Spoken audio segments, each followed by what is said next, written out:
নদিয়া জেলার শান্তিপুরে বাড়ি। আমার নাম গৌতম পাল। আমি অনেকদিন ধরে গবেষণা করার ফলে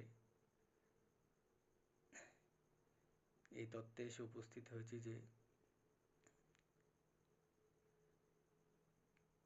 সৌরমণ্ডলে 14টি গ্রহ আছে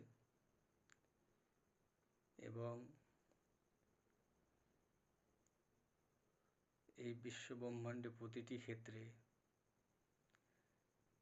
7 অথবা 7-এর গুণিতক হিসাবে সবকিছু কাজ করে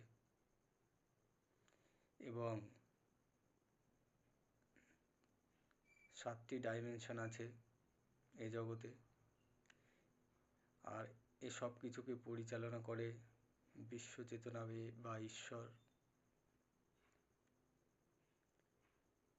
ঈশ্বর থেকে মনের সৃষ্টি, মন থেকে প্রাণ এবং প্রাণ থেকে বিশ্বব্রহ্মাণ্ডের সৃষ্টি।